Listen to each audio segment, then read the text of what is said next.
You may have this conversation with your mind several times before it acknowledges that you are in charge and that you really mean what you say.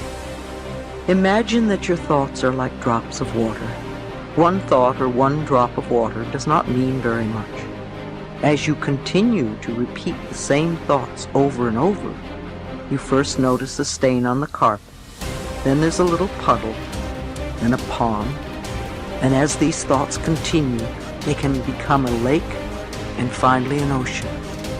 What kind of ocean are you creating? One that is polluted and toxic and unfit to swim in? Or one that is crystal clear and blue and invites you to enjoy its refreshing waters? All of us have these bags of manure that we carry around with us, called our past. And the people who have done things to us and the events and the circumstances, all of this stuff that we use and we bond to. And we bond ourselves to these wounds of our past, and we identify ourselves on the basis of these wounds. And every once in a while we set it down and we reach in there and we smear it all over ourselves. And then we wonder, why does my life smell so bad? I don't understand this. Whatever you pay attention to will naturally grow, at least for you. Every human being that you meet, there's a good side to them, there is a nasty side to them. If you pay attention to the nasty side, your mind will be preoccupied with the nastiness. Somebody else's nastiness will become yours. And because of that, you will receive more and more of that from all around. If you pay attention to the best, even though in some people it may be a minuscule, if you pay attention to the best, it will grow, at least in your mind. In your experience, it will grow. There is a good chance it will grow in them also. You're never going to get enough. You already are everything. You're everything that you need. Think of it for just a moment. Everything that you need to have total bliss, perfection of your life, you already are. You already have it. You came into this world with nothing. That's how you're going out. And the time that you have here, what you have is your uniqueness, your specialness, and you don't need anything else. Now think on this.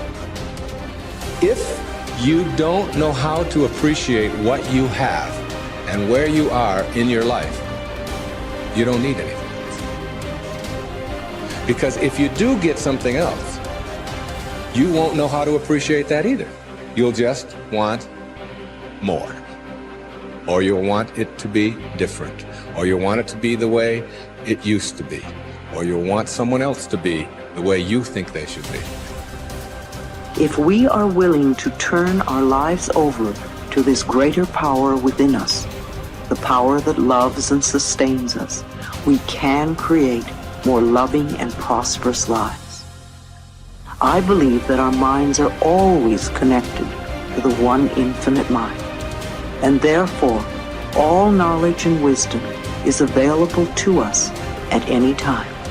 Nobody changes until they change their energy. When you change your energy, you change your life. See, it has nothing to do with the external activity that you're doing.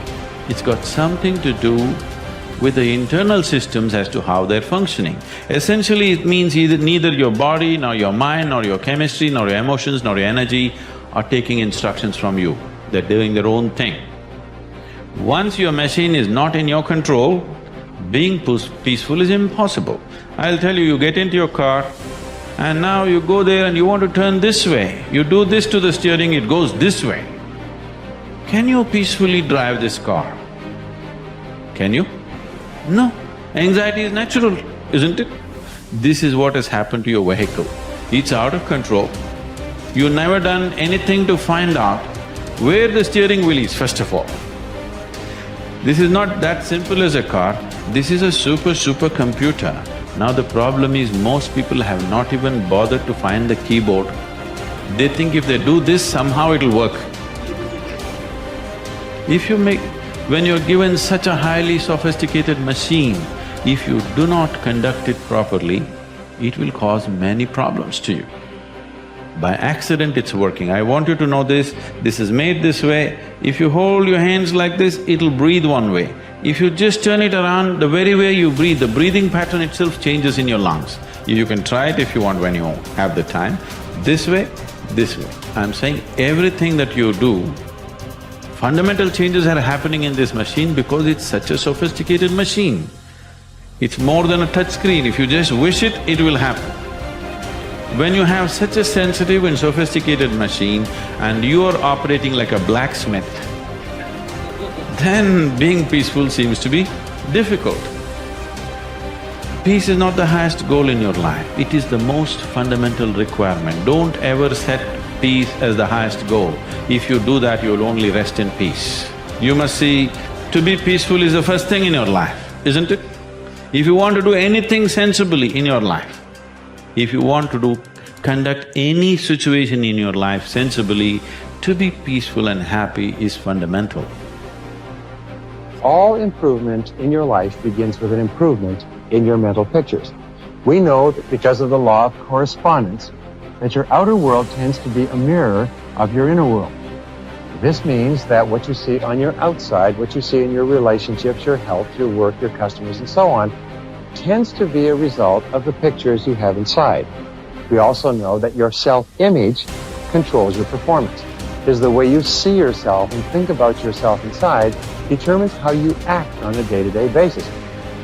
If you see yourself and think about yourself as an extraordinary person, if you see yourself as a success, if you see yourself as happy, positive, confident, in control, if you see yourself as a loving parent or spouse, you will act that way toward others.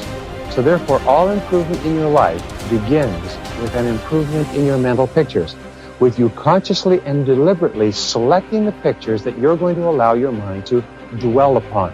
And that word dwell is terribly important. When you dwell upon a picture, your subconscious mind, just as with affirmations, accepts the picture as a command and goes to work to bring that picture into your reality. It's the most phenomenal thing. Your subconscious mind controls your reticular activating system or your reticular cortex as well. Your reticular activating